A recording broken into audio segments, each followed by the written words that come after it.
Kentucky's Voice is your home for real news, real people, and real answers. But we can't do it without you.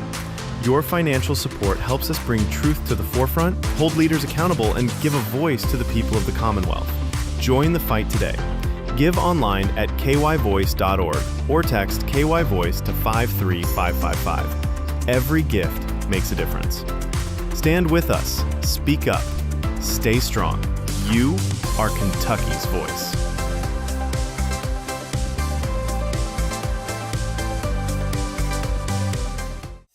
Are you ready to stand for truth?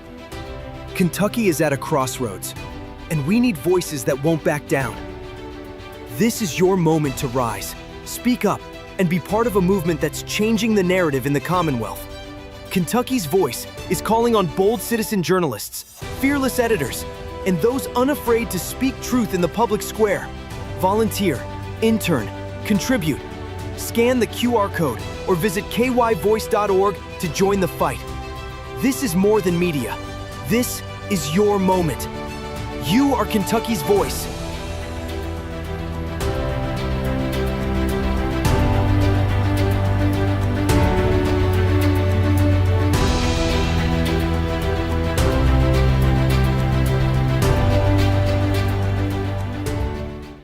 Open borders, shameful abandonment, disregard for human life, the prospect of more mandates and lockdowns, and the list goes on.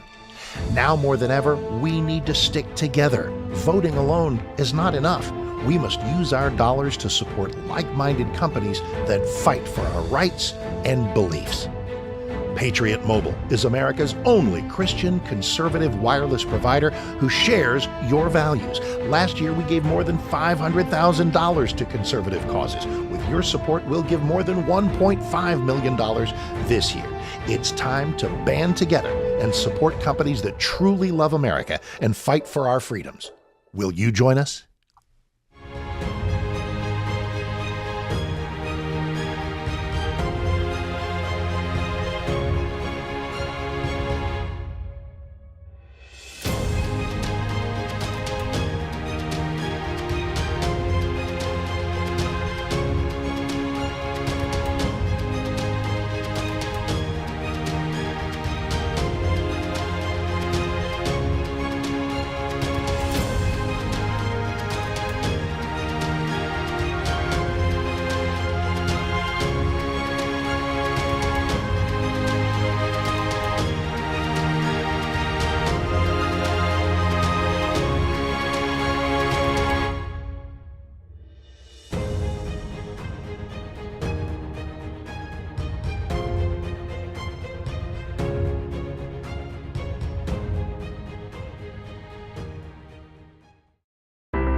Kentucky's Voice is your home for real news, real people, and real answers.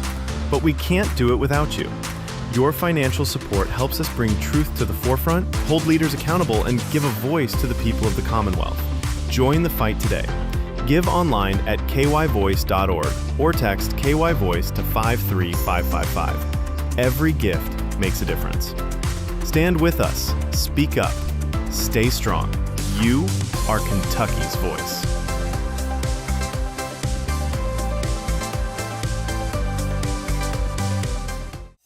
Are you ready to stand for truth? Kentucky is at a crossroads, and we need voices that won't back down. This is your moment to rise, speak up, and be part of a movement that's changing the narrative in the Commonwealth. Kentucky's Voice is calling on bold citizen journalists, fearless editors, and those unafraid to speak truth in the public square. Volunteer, intern, contribute. Scan the QR code or visit kyvoice.org to join the fight. This is more than media. This is your moment. You are Kentucky's voice.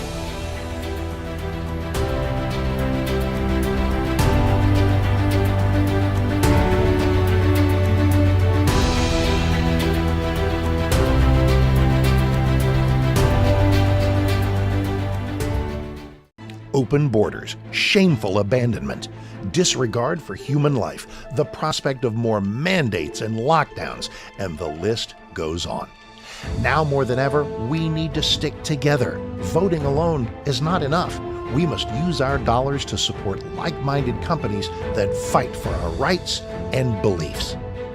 Patriot Mobile is America's only Christian conservative wireless provider who shares your values. Last year, we gave more than $500,000 to conservative causes. With your support, we'll give more than $1.5 million this year. It's time to band together and support companies that truly love America and fight for our freedoms. Will you join us?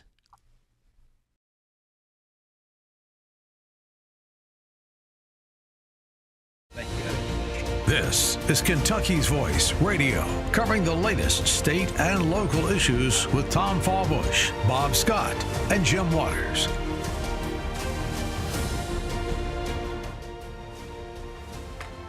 All right, welcome to the show. I'm your host today, Tom Fallbush. You're watching Kentucky's Voice. You know, Kentucky's Voice is the only program in this state and in this city and in this region that deals with news and politics from a conservative perspective. So, let me say this, because Bob likes to emphasize this, and so do I. It's a Christian conservative perspective, because at the end of the day, I think we all see that, that politics and religion is sort of merging, and because it always has been merged. You really can't have a political culture. You can't have a society. You can't have a civilization without a common moral framework, something that we all agree on.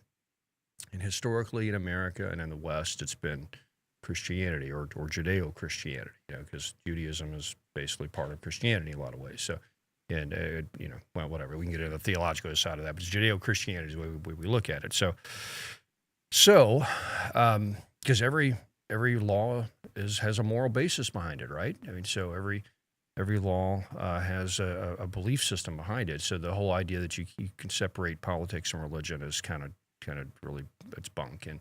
And I think conservatives these days are at the point where we realize that, well, we've had this whole separation of church and state stuff forever, and people have been pushing that line, and yet the only thing that's happened is the left and the secularists, they've got to push their religion on us. And so it's finally like, hold on, really this country's a Christian country. We kind of have a Christian worldview, and that's very important. It means a lot of things. Doesn't mean everybody has to be a Christian, but the Christian worldview basically is the ethos that we derive our moral framework from, and we have to, we need to just drill back into that. And you can't have a Christian country without Christians, right? You got to have people that believe in something. And so I was listening to the great atheist from England. I forgot his name. He's one of these Dawkins. So he was Richard Dawkins. He was talking about how he really of course he's an atheist, but he misses the great hymns and the carols around Christmas, and he misses people going to church, and he misses the culture of Christianity. But Mr. Dawkins, you can't have the culture of Christianity without Christians, without a belief in God. So at the end of the day, it's just very important. So, we're talking politics, we're talking news here, we're talking, the MAGA world, the Trump thing, all this stuff. But at the end of the day, what's really important in our society right now is to get a moral framework reestablished that is based on something true and transcendental and eternal, and that is really the Judeo-Christian framework. Because either it's true or it's not, right? It's either it's true or it's not. If it's not true, then forget it. All this stuff doesn't mean anything. We could just all become Nazis and kill the Jews, because it's all just our opinions at the point at the end of the day, right? So if there's no God, you can't blame the Nazis, because they all got together and say, hey, it's moral for us to go kill the Jews, and so that's our morality. And we came along and said, no, there's morality beyond that. There's morality beyond your opinion. And it's called God. There's a natural law that came from God, and that's wrong. And so we're going to create gallows that you're going to hang from because you gassed 6 million Jews. And so we're going to kill you for that.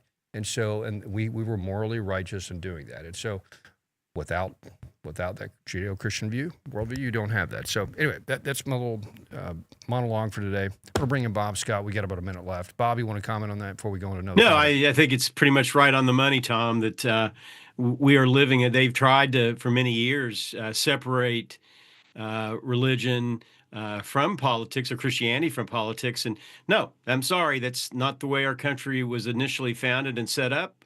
And it's high time and long overdue that we start having that discussion about the blending of the two. But Bob, you're a Christian nationalist. You're a Christian nationalist. You're going to impose your religion on me.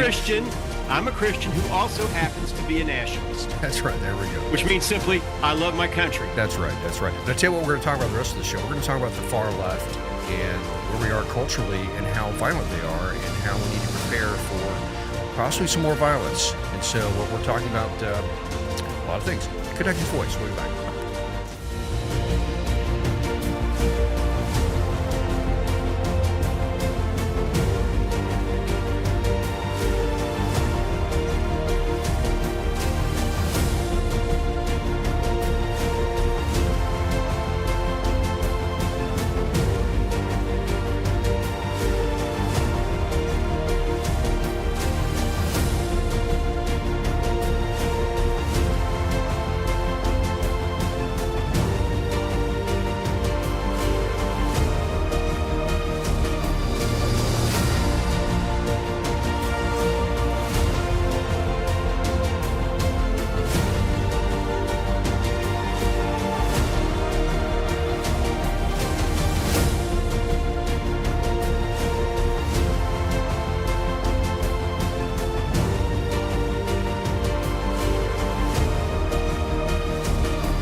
Now, back to Kentucky's Voice Radio, online at kyvoice.org. All right, welcome back to the show. This is Kentucky's Voice. I'm your host today, Tom Fallbush, with my co-host Bob Scott, and we are going to talk about something a little serious here. And this is about where we are as a culture, as a society, as a civilization. The moment we're in, we're kind of in an inflection point. And many have talked about of course, the violence we're seeing now from the left, the far left violence that is rampant, the murders, the assassinations, the mass shootings, the mental instability, the riots, all this just craziness that is so unusual. It's so, at least for America, at least for the past 50, 60 years, we haven't seen this sort of thing. And so there's a great article I want to read some clips from, and Bob, I want to get your thoughts on this. It's from Zero Hedge, and the title is this a prelude to the Second Civil War? All right, are we about to go into a civil war? And a lot of people have talked about that. It's like what is this stuff? Can the left and right get along? Is it going to break out in violence? Well, we're in violence, right? But are we at a war footing? I don't think so. But this article makes a great point about the first Civil War. And so if you understand history, there was a period before the first Civil War called Bleeding Kansas. And Bleeding Kansas was this moment where as the U.S. was expanding across the continent, you had the territories that were in the west, west of the Mississippi, and those territories were going to eventually become states. But there was a debate on whether, these states were going to be free states or slave states, because that was the big debate in the country at the time. We had two cultures, we had two worldviews about something existential such as slavery, and we couldn't agree. And so what happened is, as the country expanded, whoever could get political dominance in the federal system by bringing in their state as a slave state, or new states as slave states, they would kind of win that political argument. So what would happen is settlers that were politically motivated would move into places like Kansas that were either pro-slavery or anti-slavery, and the goal was, we got to get enough pro-slavery people into Kansas or enough anti-slavery people into Kansas to prevent Kansas from becoming a slave state. And so what happened is people moved in. And there was a lot of civil strife, a lot of debate, just like we're having now, two worldviews that couldn't get along, and basically ended up having a guerrilla sort of, civil unrest, to the point where it was a small scale war. It was going on in Kansas, called Bleeding Kansas. This is where John Brown came from. This, if you know anything about history, John Brown raided Harper's Ferry, and the whole. Well, John Brown got his start in Kansas, Bleeding Kansas. So this period for several years leading up to the Civil War, the news every day was dominated by look what just happened in Kansas. All these people shooting it out and killing each other. These just brutal murders and just guerrilla actions. Going on, and it was called Bleeding Kansas. So the Civil War, the first Civil War, didn't just all of a sudden flip a switch and states just kind of separated and armies drew up and we just had a big war. No, there's a lead up to that. There's a lead up to that of a lot of strife and killings and political separation of people and to the point where they just there's no compromise anymore. It was like, okay, it's just all about raw power now, and who's going to get control, and this article basically says that we could be at that moment in our country's history, and because we could, and they even used the term it's not Bleeding Kansas, it's Bleeding Transis. Okay, so he's saying that the slavery issue was the key issue that separated the country back then. Well, in this day and era, it is the trans issue, or it's these social justice identity movements that are sort of rooted in existential religious views of human nature that are not compatible with one another. You're not born if you're a boy, if you're born a boy, you cannot become a girl, right? And that's what the traditional American Judeo-Christian worldview is. And these are really, you may think, well, that's just a trivial issue. Well, that's not like slavery, but it really translates into a lot of things, such as, okay, you don't think your kid should transition? Well, the state's going to come in and take your kid away. Mm-hmm. All right, that's where we're at, and that's what's happening in states right now in the United States. And so these are issues that we cannot see eye to eye on. We will never agree on, And so we could be at this. That's why you get somebody that's involved in the trans ideology, assassinating Charlie Kirk. This guy was like the John Brown of the 1860s, or the 1850s. This guy was, you're pro-slavery, we're going to kill you, and that's, and vice versa. Then you hit all the pro-slavery people shooting back. And so anyway, that's kind of where, so Bob, quick, your thoughts on any of that? What are your... Well, first of all, gender dysmorphia was until during the Obama administration, it was classified as a medical condition, involving mental health. That's right. That's a fact. But they basically came in and rewrote that, and all that did was empower people that really. And let me say this real quick: people that are suffering with this, it's a real thing, and I feel honestly awful for them. Heartbroken. That they're having to walk through this, and then, in my opinion, the far left, and that's who's pushing this, is making that situation even worse by coming in and acknowledging it as a normal thing, and it's right. not. It's not loving to not enable loving somebody in any way, shape, to go down a fashion, or path form. like that. Yeah, exactly right. Yeah. People. Same thing with just people that have same-sex attractions, to try to encourage that and say, hey, you were born that way. You used to live this lifestyle out, and live this way, and with all the heartache and trouble and it brings to the people involved and the world around them, it's just tragic. And now. And that's the conservative view. That's the Christian view. You love the sinner, hate the sin, right?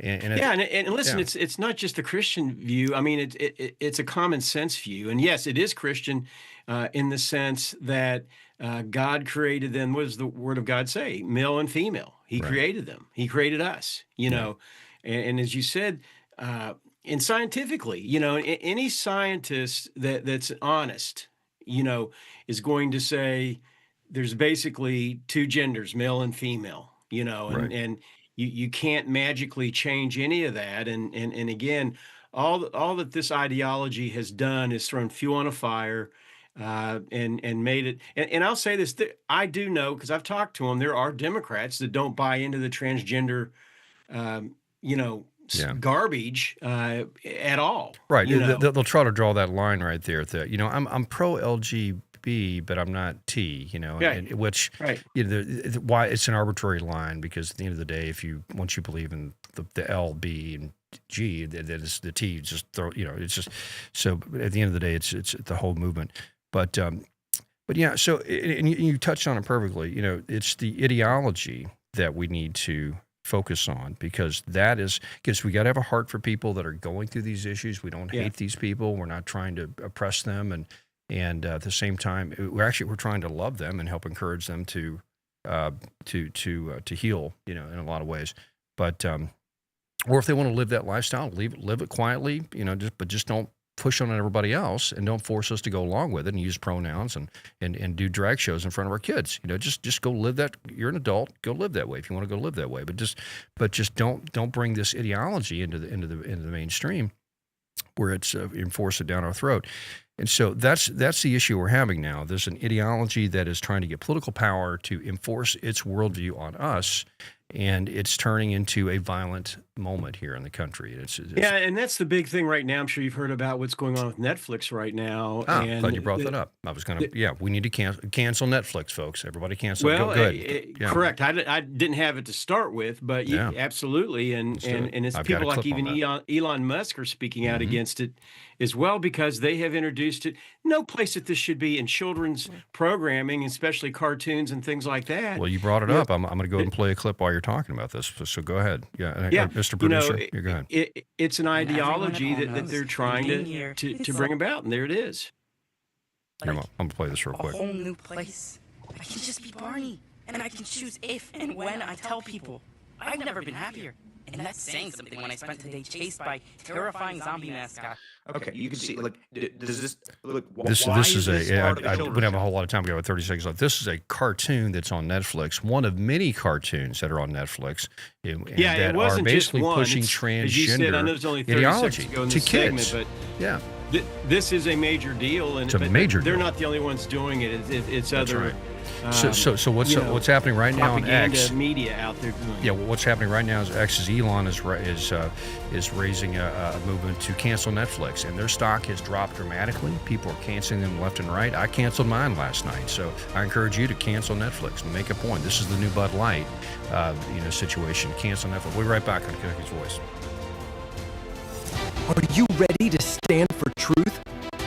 Kentucky is at a crossroads, and we need voices that won't back down. This is your moment to rise, speak up, and be part of a movement that's changing the narrative in the Commonwealth. Kentucky's Voice is calling on bold citizen journalists, fearless editors, and those unafraid to speak truth in the public square. Volunteer, intern, contribute. Scan the QR code or visit kyvoice.org to join the fight. This is more than media. This is your moment. You are Kentucky's voice.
back to Kentucky's Voice Radio, online at kyvoice.org.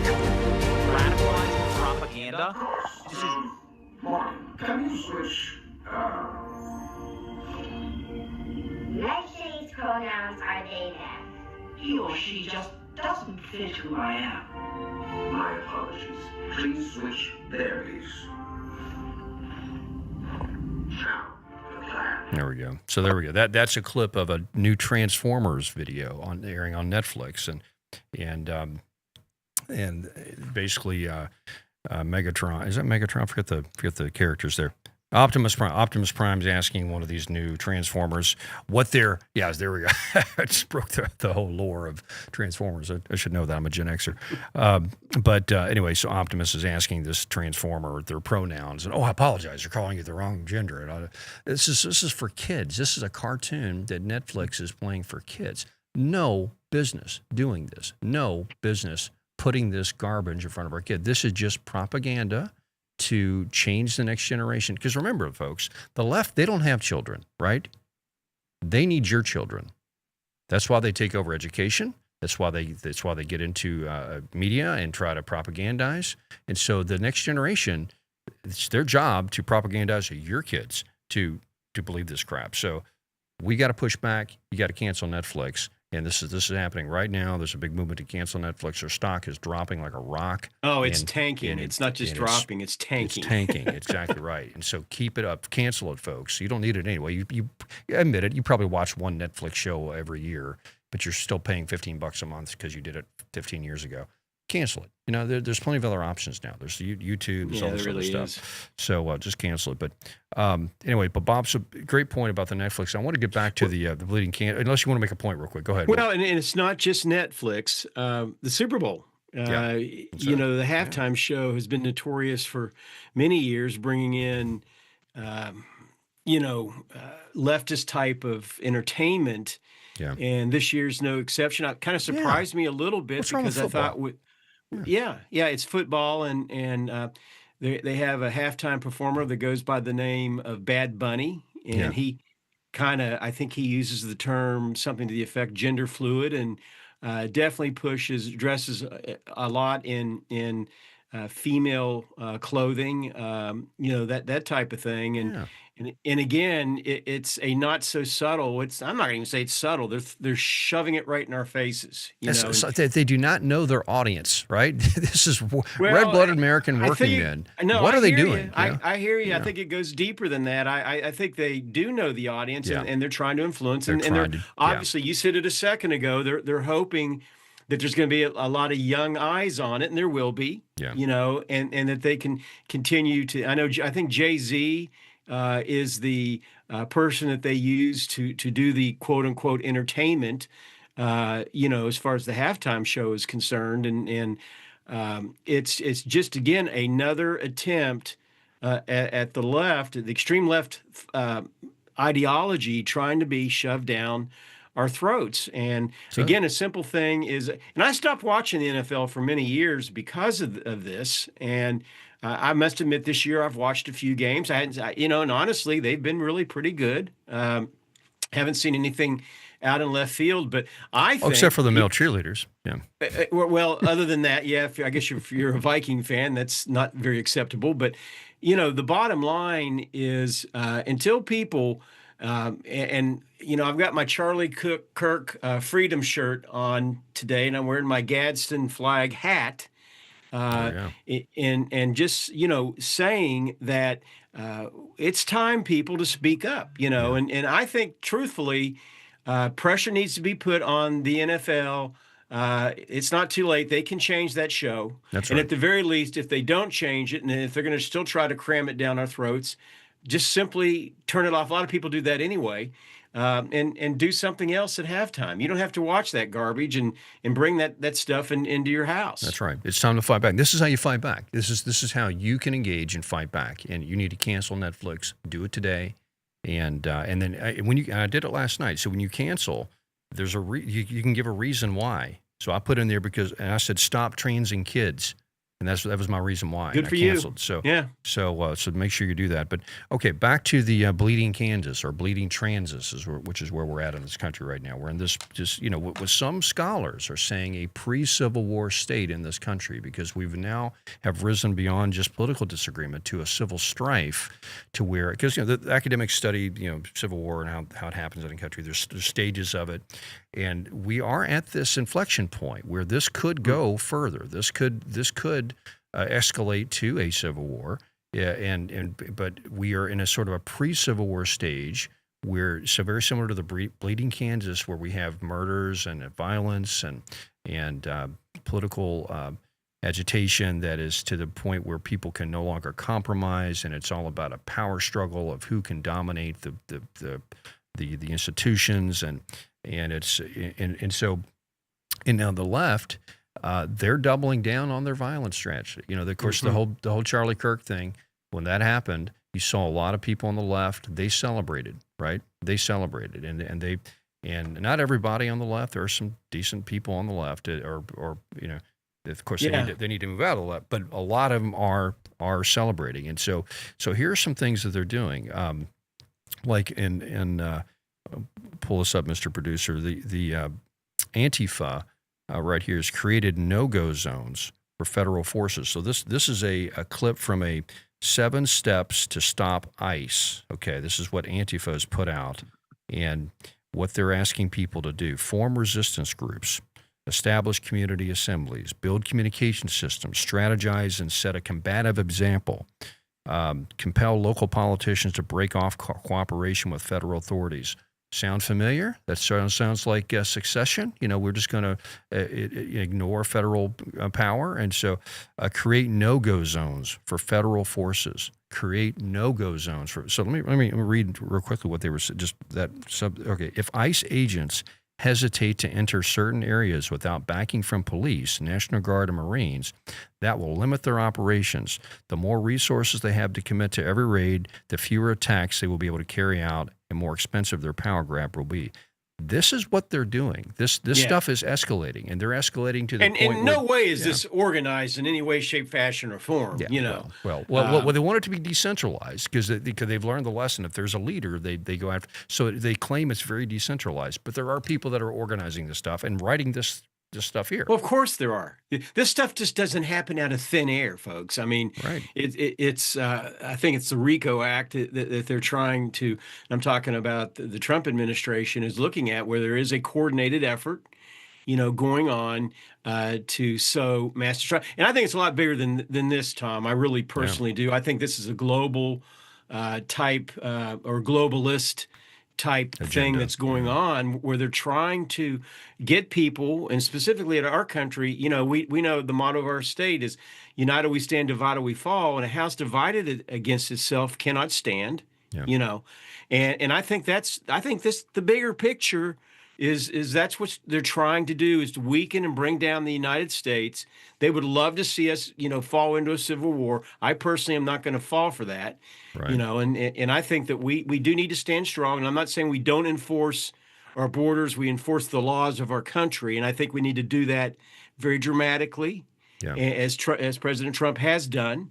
And we need to follow through with that. But we cannot allow groups like Antifa and other anarchist groups to do what they want to do and sow discord and get where Americans are at each other's throats. Well said. Yeah, and we need to insist that our leaders in this state, and of course the federal government's generally on our side right now, but even at the state level, we need to get Andy Beshear to speak out against this stuff. Are you for these protests? Are you for these Antifa and all these? Not just Antifa. There's all these little subgroups like the John Brown Gun Club.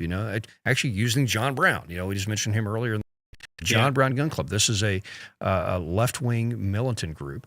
There's like a armed queer group or something, whatever. There's all these weird little armed groups that are popping up on the left, and you would think that the boogeyman is the right. The right's got all the guns. They're the Second Amendment guys, but apparently there's a lot of armed up leftists now, and so and it's getting creepy. So we're going to talk about what to look for next in the next. So if this is going to escalate, we're going to talk about what to look for, and also who in this state and in this city are groups that are doing this stuff, and what's about to happen this month. There's some protests about to happen this month that could kick some stuff off. So we'll be right back after on Kentucky's Voice.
Now, back to Kentucky's Voice Radio, online at kyvoice.org.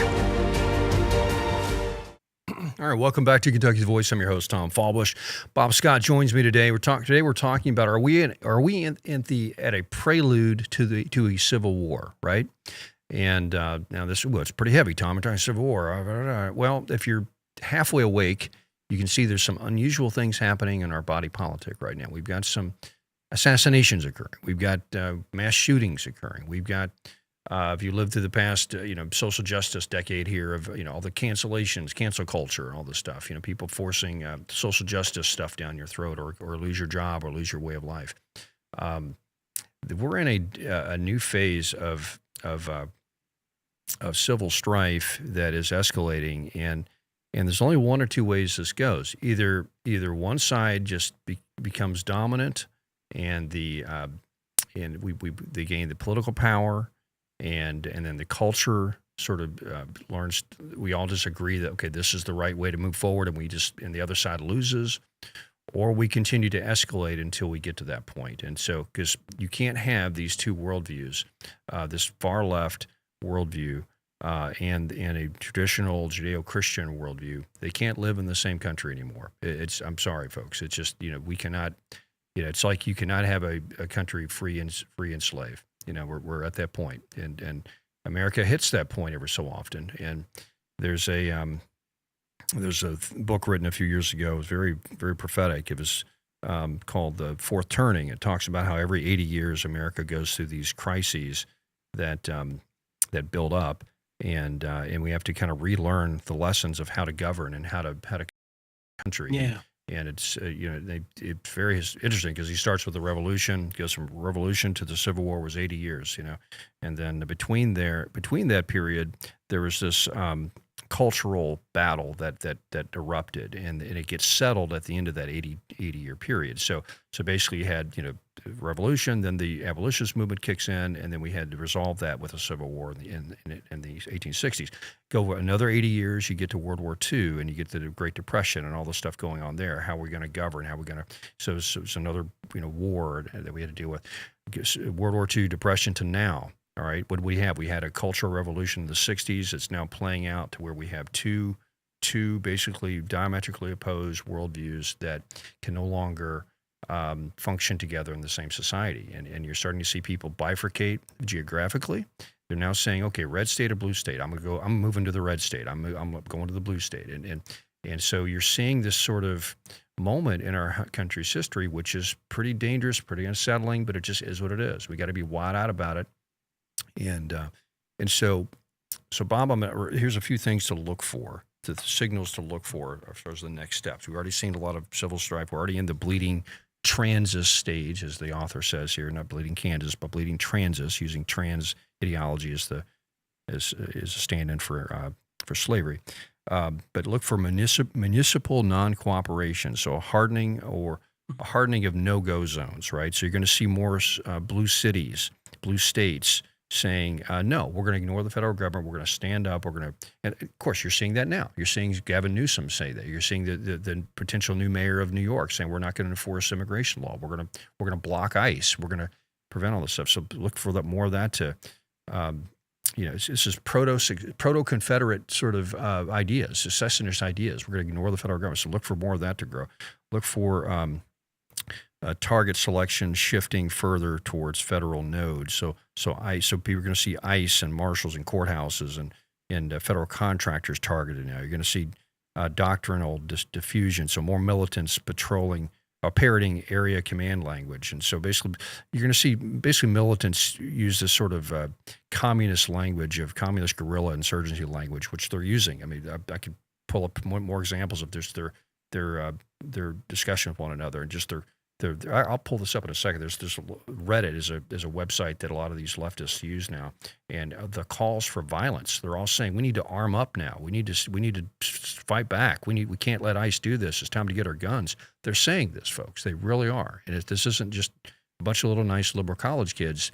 These are some whacked out people that are well, and you have professors pushing it, basically, touting this at universities. And I saw an article by Fox News this morning that calling out two professors at I believe they were at an Ivy League school that were touting this very philosophy of, not philosophy, I mean, to me, it's treasonous, where you're calling out and telling people it's okay because you're not getting your way and you don't like what's being said on the other side. So, hey, let's pick up guns and let's go take on the other side and kill them if we need to. That's exactly right. And that's where they're at. And now I think a lot of these people are just spiritually empty. They're mentally ill. Yeah, but there's still enough of them. There's still enough of them, and there's enough of a movement and ideology for them to get behind, and a political system and an institutional level that supports them to where they want to move on and do this sort of thing. And Tom, you make a good point, because at the end of the day, and we've talked about this a lot, over the last several weeks since the death of Charlie Kirk, or the murder of Charlie Kirk, the assassination of Charlie Kirk, that there is a morally bankrupt part of our society that's out there that's devoid of anything good and pertaining to things of God. And we know that it says in Ephesians 6 that we are in a battle, and it's a spiritual battle. It goes much deeper than just the physical stuff that we see going on. It is a real spiritual battle. We had Kedrick Timbo on here recently, and he was talking about that, the idea of possession, and that even Turning Point and Charlie Kirk, I guess, had reached out to him a while back about some of the things that they were seeing, folks that were coming to their actual events, that they knew that it was going beyond just the normal protest, but it was very demonic, in nature. That's so right.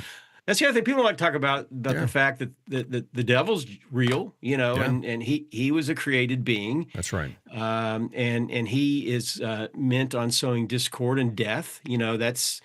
That's what he does. That's right. So we are to be wise. What does the word say? Be wise as serpents, yet gentle as doves, but yet speak the truth. That's what Charlie Kirk did, and that's what we that endeavor. And we're not perfect; we're far from it. But we endeavor who want to walk on the right side. That's right. Of history and the right side of God must do. And I want to also remind people, if they have a comment, please text in. We'd love to hear from you, 502-571-0970. Again, love to hear your thoughts on this. This please is do, folks. Yeah, important. love to hear your thoughts. Do you think that we're going to see more violence in Louisville and in Kentucky? I hope not.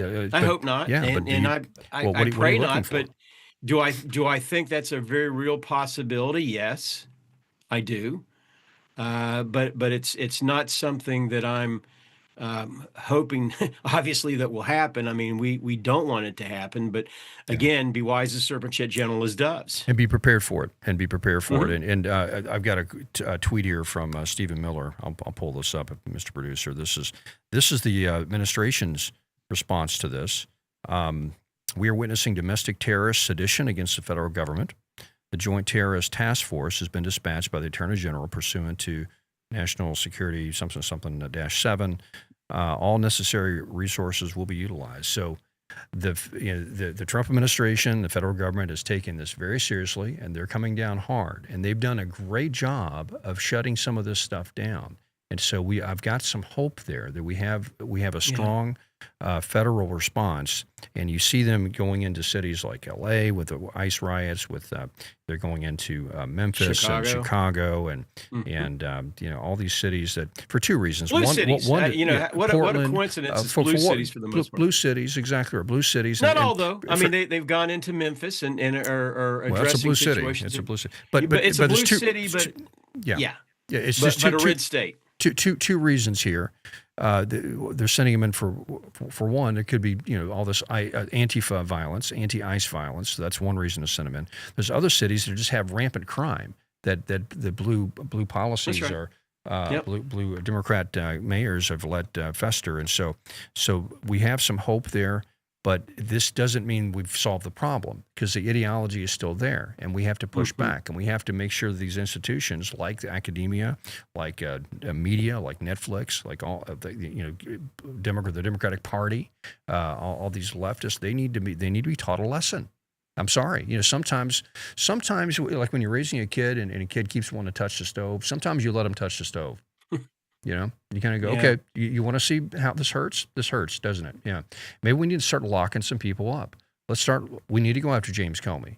Maybe we need to indict Hillary. We need to go after these folks that are doing this kind of stuff, that's creating this division, and definitely go after the Antifa. I'm glad we made them a terrorist group. Before you get into that, let me mention this too. There's a huge protest movement that you need to be looking out for. It's called 5051. I'm going to pull this up, Mr. Producer. 5051. I mentioned this before a few weeks ago. 50501 is a name you might not know, but you must learn ASAP. What that is a movement. It stands for 50 states, 50 protests, and one something. I think one movement or whatever. But it's basically a far-left, anti-fascist movement that is calling itself 5051. If you look at the surface, it appears to be some democracy-focused progressive protest network. The name means 50 protests, 50 states, one movement. It's a friendly pitch. It allows to press releases and polite interviews. But if you dig in further, it's really dark, demonic, and deadly. In Reddit groups tied to 5051, members of the group are openly calling for armed retaliation, shootings, and even assassination. Let me show you some of this. What's going on. This is when that 5051 group. Look at some of these posts here. People need to start blasting. Shoot first, ask later. Those are kidnappers. Take them out. They pushed us to the point of violence. Sorry, Reddit censors, but this is an undeniable fact. There's more on the left with pew-pews than you might think. Karl Marx was very pro-pew-pew, pew-pew meaning guns. Well, since the king just took the capital city by force with the military, perhaps it's time to fight back if these people exist. Agreed. Lots of dudes wearing Kevlar. Those agents should be handcuffed behind their backs and given a 10-second head start. I'll get banned if I say what I really think. This is the conversation, folks. This is really happening out there. So this isn't over. These people are still motivated. Look, and there's actually this movement is coming to Louisville this month. I'll show you where these protests are going to happen this month. We'll be right back on Kentucky's Voice.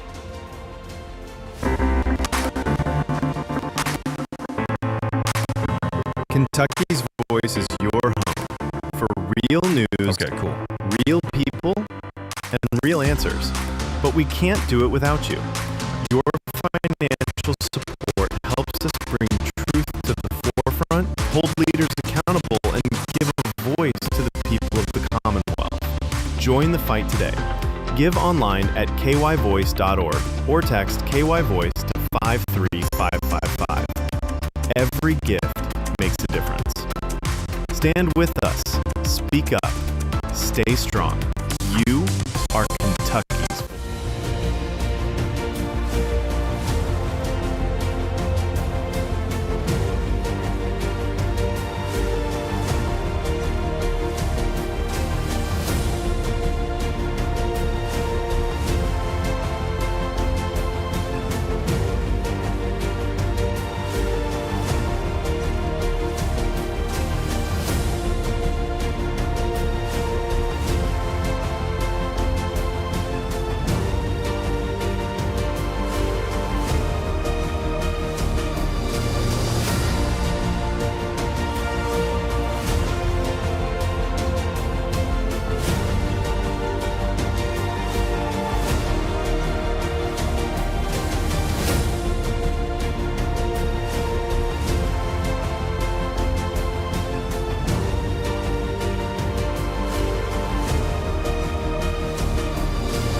Back to Kentucky's Voice Radio, online at kyvoice.org. All right, we're talking. Are we in a prelude to a civil war in the country, folks? You're listening to Kentucky's Voice. I'm your host, Tom Fallbush, co-host Bob Scott. And if you look, I mean, we're dealing with protests, obviously, but we're beyond protest now. There's a lot of violence and violence being celebrated and being called for on the left. And I tell you what, go, Mr. Producer, play that video we were talking about during the break. This is just a recent Jimmy Kimmel protest. I'm sure you heard about that situation where he was he was canceled and brought back and all this. But if you notice in all their language that they're using is the right and people that are traditional Americans are fascist, right? Or we're Nazis, right? And so this is the problem. The rhetoric on the left has not changed. They've doubled down on that. Even the politicians at the highest level, Gavin Newsom the other day was using the word fascist against Trump. So whenever they use the word fascist or Nazi, it is a call to violence against us. Because what do you do to a fascist? What do you do to a Nazi? You punch them. You kill them. They're an existential threat to you. And so the left really, they believe this in their mind, their heart of heart, that there's this Nazi thing going on, which is, and Bob, you and I both know, the most fascist and Nazi thing existing in this country are them. Yes, 100%. In fact, it's interesting. One of our listeners did text in. They said militias are not always a dangerous idea. They were formed in many areas for protection years prior to the revolution. Our local law enforcement is forced to do the bidding of a Democrat mayor, and that can really apply to any blue city. We witnessed that dilemma during the protest riots here in Louisville. Yeah, well said. Yeah, well said. I'm going to pull up this map, Mr. Producer. This is a map of from a website I follow called Forward Observer. It's a paid subscription site, but they do they're actually a bunch of former Army intel officers and Navy intel officers, and it's a free, not free, it's just paid, but it's a really interesting, so they track all the protests around the country. And so here's Louisville. You've got a protest that's going to occur for the 50.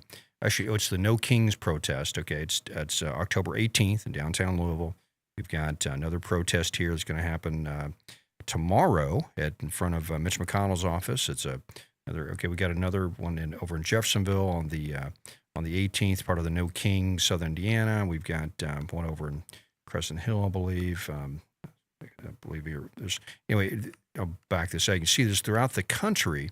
There are all these protests popping up around all these different leftist movements, and so this map kind of tracks coordinated where protests. I might add coordinated protests, right? And it's just there's thousands of them, and so they're motivated by this radical left ideology that believes we're all fascists, believes we're all Nazis, believes Trump's an existential threat. They have this worldview that's antithetical to traditional Judeo-Christian Western views, and so and they're on their heels because of the election didn't go their way, so they're acting out, and they're acting out violently, and it's just not a good moment. It's funny. I didn't notice any of that from the right when Trump, quote unquote, lost the election. But they'll say January 6th, January 6th. And you're right, yeah, right. Yeah. And what are we now finding out about January 6th? We're finding out that there was close to 250 FBI agents that were mingled in, apparently. That's right. Into the crowd after they lied, before Congress and said there was something like 20, 25 informants that were in there. So, that whole thing is completely crumbling downward, exactly right. In the process. Yeah. And the way they treated the people that were, listen, I got a friend of mine who was there on January 6th, and she was not at the Capitol, but she had I'll tell you, I said the story before, I'll tell you the story. She had a cell phone, and she had lost it at January 6th. She came back to Louisville, and she was in, I think it was AT&T or T-Mobile, whatever. Say, hey, I lost my cell phone at January 6th. I was there in D.C. and I need to get a new phone. Well, that person called the FBI and said, hey, this person was at January 6th. Yeah. FBI here in Louisville shows up at her house, knocks on the door. Ma'am, were you at the Capitol on January 6th? And she froze. And this is at her front door. This is here in Louisville. She froze. And she just said, if I say yes, I'm going to go to jail. And she would have went to jail. So she just said, no, I was nowhere near the Capitol. I'm sorry. I was in. And she didn't go in and do all that stuff, but she was there in D.C. And so we lived through that. We lived through that police state of the Biden era and the Obama era, really. It started with him. Yeah, and that's so, right. So that stuff's real, and so anyway, and so they said, well, Tom, you don't want to use their tactics. You don't want to. Because you don't want to do this because when they get power, they'll do this to you. Well, they're already done that to us, right? And so they're already doing this to us. They're already locking us up for our political views, and so now it's time to actually go after them through the justice system because these people have broken laws. So let's go after them aggressively, and like I said, let them touch the stove, just like a kid that doesn't behave. Okay, you need to go touch that stove and see what it tastes like. Maybe then we'll get them to back down because they're. Anyway, Bob, I can go on there. So, no, and that's right, and I think this is the RICO Act. I believe that they're going to have to start putting that in, and of course it was a federal law that targets organized crime. And it basically allows prosecutors to charge individuals, for a pattern of criminal activity. Does that sound familiar? Yeah. Hello. There we go. Committed within a criminal enterprise, and it was obviously originally intended to target organized crime, like for example, like the mafia. But boy, has this country changed a lot since 1970, and now. There's a lot of things, and you have people like on the far left, like George Soros, who are actively funding leftist causes, throughout our country and really throughout the world. In fact, there's some countries he can't even step into because of some of the garbage he's pulled. Yeah. But this is a real thing. Just like you said. It's a real thing. And it's not this both sides stuff. They say, well, both sides are doing this. The right is just as dangerous. The right's That is so wrong. The right Yeah, is that's not true. doing this stuff. Nope. There isn't this right-wing epidemic of violence. It is all coming from the left. That's right. And even when they do claim right-wing violence, they lump in like maybe people that are being racist, have some sort of racist shooting or something. The right isn't racist. But it's just the opposite. So whenever they just do a tally of right wing versus left wing violence, they always include all these like racial shootings and stuff. The right we're the opposite of that. We're all about to treat people as individuals, and so it's just a total lie to even do that. So the right is not that way. But and somebody made this great point the other night. They said the right looks at violence like a switch, right? And so it's like you turn it on and you turn it off. The left use it as a policy, as a technique, and that they can dial up. And right now they're trying to dial it up to get them to make you back down and be fearful. Don't go to some rally because you might get shot. Don't go to this because you're going to don't speak out against anything in your office if they start pushing DEI policies or LGBT, making you, if you don't hang that pride flag in your cubicle, don't say anything against it because this. It's intimidation, and that's what they do. They're authoritarian, and you can see it work themselves out all the way up to the violence level. So anyway, I'm saying all this today, folks, just to make you aware of it. Don't think that the fight's over. The fight is nowhere near over, and there has to be a moment in this country where the left is totally repudiated, so we can kind of move on as a country where we all agree on the way things should be, and we're kind of getting there. I think the Charlie Kirk moment, Bob, what are your thoughts? I think the Charlie Kirk moment good, and we is did kind get of that another tipping text point. that just came in on our text line, and the listener says, alerting the public. This is really referring to what you just talked about. Alerting the public of where and when these protests are is a good idea. So people can avoid these areas, and as merchants lose business, they may support law enforcement. And I don't really think it's so much the merchants is the problem, and I'm not saying that's what you're saying, but it is obviously the violence, that's being brought in, and I feel bad for the merchants. I know some merchants, that are, and usually it's unfortunately downtown Louisville where a lot of this stuff occurs. That's right. That have been greatly hurt, by this, and they're not happy about this. And our downtown area, look at it; it's been decimated. I mean, it's not anywhere close to what it was 10 years ago, 5 years ago. And if you say it's the same, you're not telling the truth. That's a lie. Yeah, drive around downtown Louisville, look at all the for lease signs. And that all happened right after the Breonna Taylor riots, all the BLM riots in the state. People said, forget it, I'm not going downtown. These people are nuts. And so it's just anyway, so folks, so I say all this to be forewarned. We could be moving towards an escalation of this, depending on how the left behaves. But the left needs to be taught a lesson. They need to be shut down. They need to be told that violence is not the way to do this. And also, your ideas stink, and no one supports your ideas anymore. They're no longer fashionable, right? Because a lot of people follow this stuff because it's fashionable. And because the past 10 years in social media has told me that, everybody believes this way. I must be, to be a righteous person and a virtuous person, I must do this. I must support this. Well, that is, we're starting to repudiate that. Thank goodness. And it comes from an alternate worldview that can be presented and celebrated. And I think that's our traditions and our faith. Because without a return to our faith in this country, we're lost. And because at the end of the day, culture cannot live without the cult, right? The culture comes from the word cult. And I just want to say this real quick. Cult is the religion. So we are here to be that stopgap for you, the listener, the conservative Christian listener. You're not going to hear what we've shared today anywhere else. Alerting the public to the areas where these protests are happening. You're not hearing that anywhere else. And that is our commitment. We're going to be running down some rabbit holes, in the process. Some may take us somewhere, some may not. But you can know that you're always going to hear. We may not always be right, but you're going to hear the truth.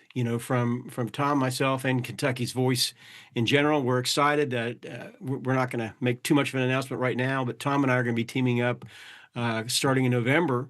We're going to be doing a Thursday, Friday show, that will be very similar to the one that you have been able to listen to today. It's going to rock. It's going to be awesome. And so remember, cancel Netflix, cancel Netflix. This is what you can do today. There's a movement right now to cancel Netflix. Get on there and do it. Elon Musk is pushing it. Their stock is dropping like a rock. Cancel it. And also go to church. Go to church. Yes, just amen. go to church. I mean, if anything else, if you don't do anything else after this moment from Charlie Kirk, this assassination, the moment we're in, if you do nothing else, just go to church. I know a lot of you haven't been there for years. Just go to a Bible-believing church that believes in the God's word and go. It's the best thing you can ever do. We'll be back tomorrow.